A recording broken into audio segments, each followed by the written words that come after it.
Welcome to the Investor Fuel Real Estate Investing Show, where I interview the nation's top real estate entrepreneurs, industry leaders, and other amazing entrepreneurs to help educate and inspire you to take your business and your life to the next level. My goal is to add tremendous value to you during every single episode of this show. If you get value, I'd love it if you subscribe on your favorite podcast player, subscribe on YouTube, and my very favorite, please share this with your community so we can impact even more entrepreneurs. Let's start today's show. Hey, everybody. Welcome back to the show. Today, I'm here with Matt Shepard. We're going to be talking about some really cool stuff that how he's using AI in his business as a real estate investor for marketing and also building an AI clone of himself to help manage his team where they can ask his clone questions. He's essentially kind of built a second brain where people can get most of the answers without having to go through him and without him having to be the bottleneck on the business, freeing up his time to do other things. So really cool stuff. Looking forward to talking about that today. So Matt, good to see you. Yeah, glad to be here. Yeah. So I know you're in the Denver market. I know you're out on a rehab right now.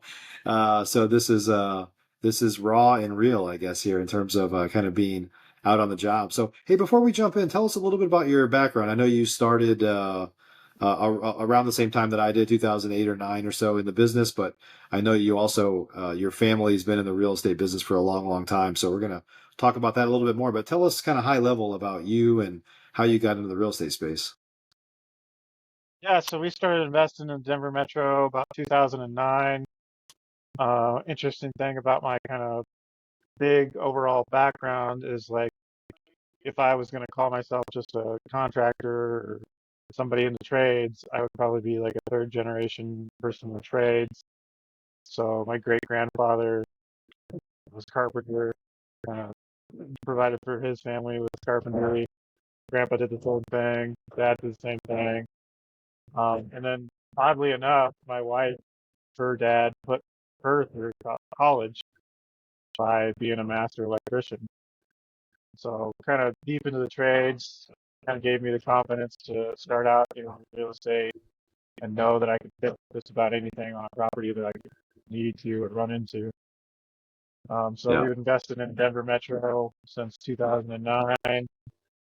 Kind of started out both feet in, did 2 rentals at the same time, build our rental portfolio, kept doing fix and flips here and there to get more cash in order to be able to do more rentals. So just build our rental portfolio up in Denver Metro until the point where we couldn't get any more rentals. So this is kind of before you could get special financing, special DSCR financing. We had more rentals than most banks and whatnot would want to lend on anymore. Now you can get 20, 30 portfolio loans to be able to just build a massive portfolio. Back then, we kind of got stuck at like 20 units. Yeah. So with a bunch of tradespeople in your family, were they primarily dealing with kind of retail buyers or homeowners? And sometimes I know there's a lot of tradespeople that work with investors and they always like wish they could do that too. Like there's a lot of people that find their way in there in those trades. So were they working with investors and are they is it something that they, I guess, saw in you that they're like, I've always wanted to do that myself. I mean, did you get some of that? I got a little bit of that, but most of my family always did retail stuff, remodels for a homeowner.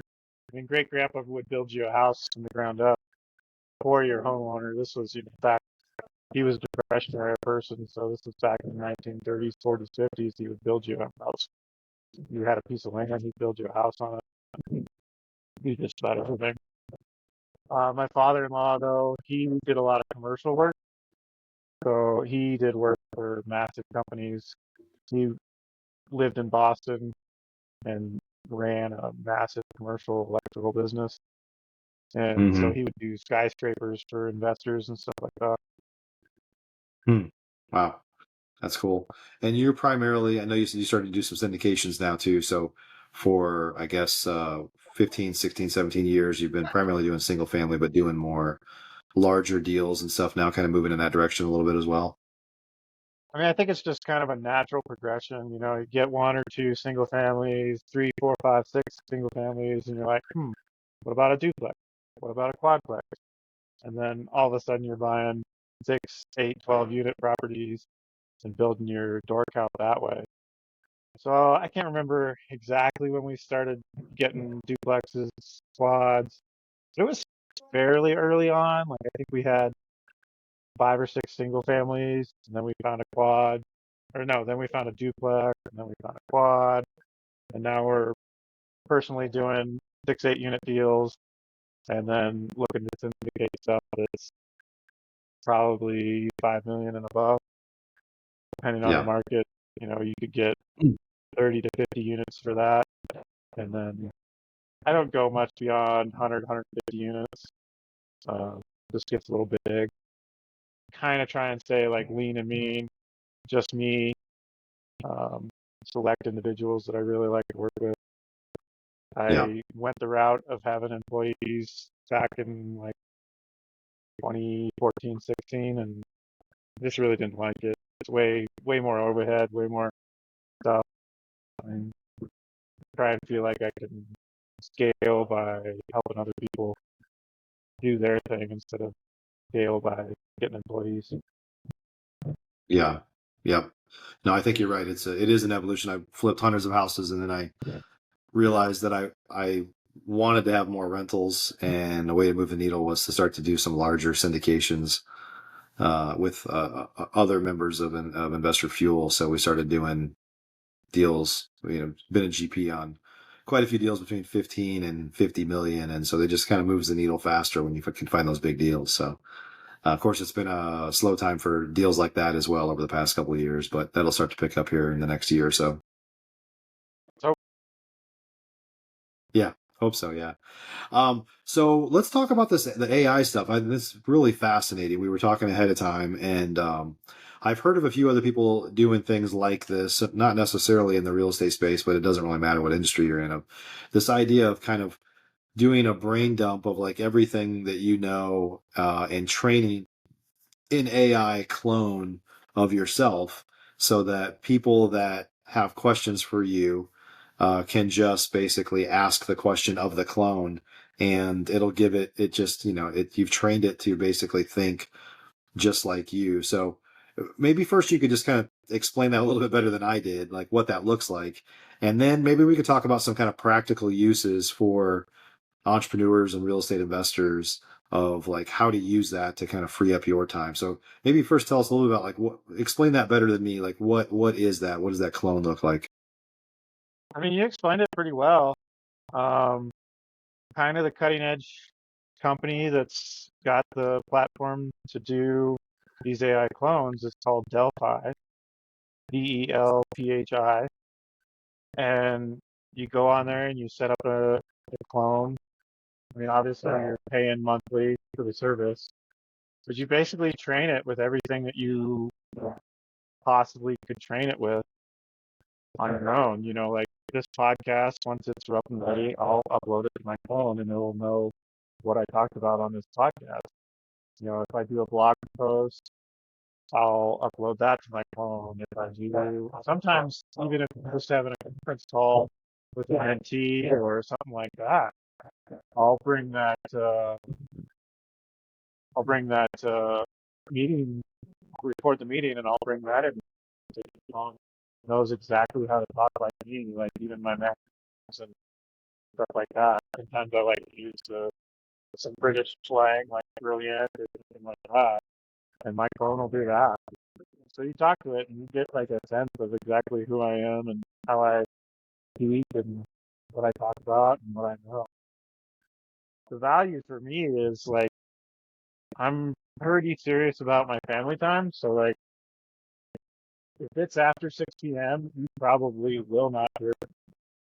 So if you have a question at 8 p.m., you can go to my phone and you can say, hey, like, what do I do about the fact that closing got delayed on my deal, or I found electrical problems on my deal, and now what do I do about it?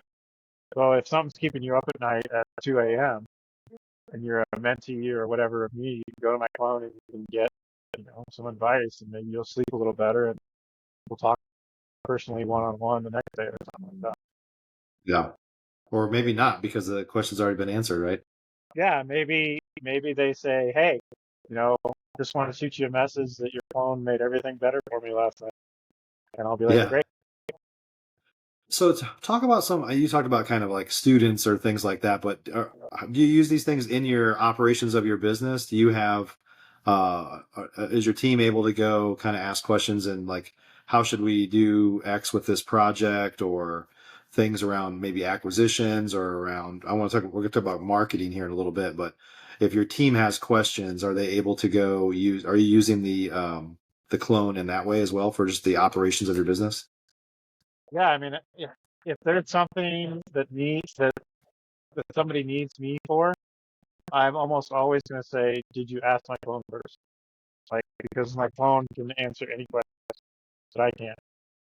And obviously, if Yeah. you can't, then I need to make an adjustment and do some more training for my phone. But like, I'll use it for anything. I had a mentee partner on a deal, and she had another deal where she was trying to figure out how to refinance and sell. She had bought a duplex, and she separated them so she could sell them individually. But then the market was kind of rough for her, so she wanted to keep one and then sell one. And we talked about it, and she could have easily have gone to my phone, and my phone given her the exact answer that I gave her. She wanted a little more personal touch, but my phone could have done the exact same thing. Yeah, that's great. That's great. Yeah, I was just trying to, I think, all of us, one of the challenges with a lot of entrepreneurs and real estate investors is we tend to answer the same questions over and over and over again. But this is an amazing way to potentially start to kind of build this out so that if folks are asking you questions, especially if it's contractors or people on your team or whatever, and they're like, I don't really know, what to do here, they can go ask your clone and probably pretty good chance they're going to get it taken care of. And it's just a mind shift that you have to kind of get yourself wrapped around too. Like this thing, whether you want to call it a thing, a person, entity, whatever you want to call it, can do just about anything. So it's like, why not let it do it? Yeah. Like it can tell you just about anything, and it's pretty darn right. So like, just let it do it. Like, so I even catch myself sometimes like, why am I doing this when my phone can do it? Why am I doing this when Yeah. ChatGPT could do it and do it just as well as it? Yeah. What are some things that it can't do?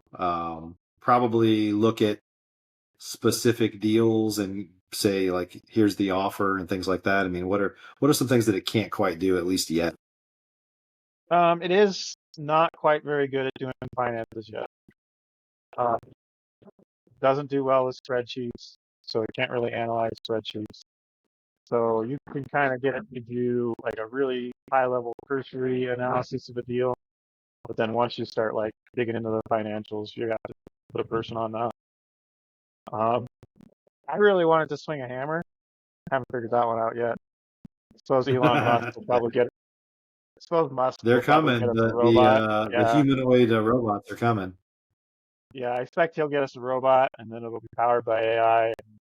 Then we're in for a rude awakening because anybody who's a Yeah. tradesperson is not going to be able to have a job. But I'll figure that one out when it comes to it, I guess. Yeah. Yeah.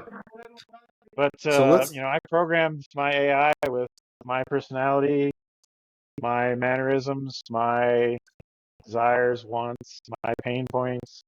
So it can do just about anything you want it to. And you can even like tell it to be kind of snarky. Like it could be like kind of mean to you if you want it to, or you could train it to be super nice and very flowery. You can do either. Yeah, yeah, that's great. And you can keep modifying it as well. So you have the ability to go look and see what questions were asked and how was it answered, and then you can say, "Nah, I would do that a little bit differently." You basically kind of program it to say, "If you're asked this again, here's a better way to say that or a better way to respond." Right? Yeah, like a perfect example is one time I gave my VA an assignment to go talk to my clone about doing a bio for me, and it it said that I was raised in a two-parent household, and I was actually raised by my grandparents and my mother. So like I just never thought to train my AI on that. And I was Yeah. like, oh, I need to go here and make that change and train my AI on that. So I just made that change quick and retrained my AI. Yeah. Yeah. So let's talk about how you're using AI in for marketing. So you kind of made a comment that AI is largely running all your marketing kind of efforts, and I think it's fascinating. So let's talk a little bit about how you're using AI for marketing. Yeah, so I've done the background work to make sure that my AI is trained up to be able to spit out good content for essentially my social media. I majorly use it for my like top of funnel social media campaigns and stuff like that. But I've trained it to be able to spit out good content and do good posts. And then my VA has access to that one custom GPT is what it's called because pretty much I only use Chat GPT. And then she just goes in there and says, hey, let's generate 3 posts for April 21st or whatever, or let's generate 3 posts a day for the week of April 20th through the 25th. And he goes in there and it spits out things and she sends it back to me and I glance through it and I'm like, yep, it's all good. Go ahead and post it all. So there's like, I couldn't even tell you how much time that takes me because I kind of hate social media. Like I'm always trying to post and stuff like that, but it's kind of brain damage for me. It's not my Yeah. go-to thing. So like that saves me tons of time. And to clarify, so it sounds like these are probably text posts, right? It'll write up uh text, right? So this is not video stuff. Oh, so actually, brilliant, cutting edge. As of last week, I think it was last week, ChatGPT will now do um, pictures, graphics, stuff like that. And Right. then if I want to do video, I actually can, but that one usually requires me to get into it and massage. Yeah, I don't think my VA can do that for me. But a lot of times, Yeah. if I want to do a video or something, like I'll do video walkthroughs. That's on my YouTube channel. Projects that we're doing, just so people can see what we're doing. But a lot of times when I do that, I'll just send it to my VA, and my VA just sets it up for me. Yeah. And a lot of, so we're referring to this as your marketing. A lot of this is organic social media content. And who's your target for that? You're trying to find actually home sellers, distressed sellers, or is this more like agents and title companies and other people that could be like a lead, like a referral source? Like who's this like what is the avatar for your content? Would you say? So I'm really trying to work with first generational wealthy people who bootstrapped or whatever, got their money through building a business or something like that, and have Okay. become successful, but really want to buy back their time and really want to provide some kind of a lasting generational wealth that they didn't have to their kids, whether it's paying for college, whether it's setting money aside so that they've got some generational wealth to build something new when they come of age or whatnot. So all my social media is targeted to this client of mine who would be an LP who's probably 35 to 45, and he's probably bootstrapped himself into a solid business and has been a successful entrepreneur and now really wants to just figure out how to keep his wealth without continuing to be working 80 hours a week. Yeah. Okay. So it's more for raising money. Yeah, it's more for my capital raising endeavors for LPs and syndication. Yep. But Yep. um, just knowing who you need to market to is half the battle. So once you know who you need to market to, you can market to anybody using ChatGPT. If you tell me that you want to find home sellers who just lost their leg in a tractor accident, we can get that unique on ChatGPT. Wow. Yeah. So maybe while we're talking about it, maybe you could share a little bit about what you're not doing yet with AI that you think is kind of coming. Like, talk a little bit about where you think AI is going and how it could, I mean, we don't have to get into the scary stuff, like it's going to basically take over and get rid of humans and things like that, but more of just like practical uses that are coming soon for entrepreneurs that are not quite there yet. Um, it doesn't really do video like we were talking about. So you have to kind of shoot your own video and probably have it edit the video. I think Hmm. it's pretty close because it can now do any kind of image generation just within 3 minutes. It can generate you an image of a contractor swinging a hammer, a dad playing with his kids, mom playing with his kids. Generate just about anything as far as image now. Video is probably the next thing, but even some of that's available. It just takes a little more input from a human. Yeah. Like I said, I still think the next thing is probably some kind of robots that can do just about anything that a human can do. Swing Yeah. hammers, Yeah. build houses, whatnot. It's an interesting time to be alive for sure. And we're just the tip of the iceberg. Yeah. Cool. Yeah, I think a lot of the video stuff you're talking about, like what's kind of there now that I've seen is pretty dang close is the faceless video stuff. So if you essentially can sound like you can program AI to sound like you and talk like you and think like you, just like you've already done, but create video that's not necessarily a rendering of you, but it's you talking and then they're showing kind of B-roll or other things that are kind of faceless. That there's this whole like Yeah, the uprising of B-roll thing people is creating totally faceless available. YouTube channels that are just like pumping out tons of content on faceless YouTube. It could be about motivation or mindset or things like that. And so there's a massive amount of that going on already. Yeah, the B-roll thing is totally there already. You can kind of cut back and forth between you doing your thing and then have AI generate the B-roll. So that's totally there already. Um, I just don't know if we could have our two AIs have a conversation right now like we're doing quite yet. But probably going to Yeah. be there soon. Yeah. Yeah. Yeah. It's weird because you don't know. You don't. It's kind. We're getting to the point now where you often don't know what's real or what's AI. So, yeah, interesting time. Especially with the new graphics from ChatGPT.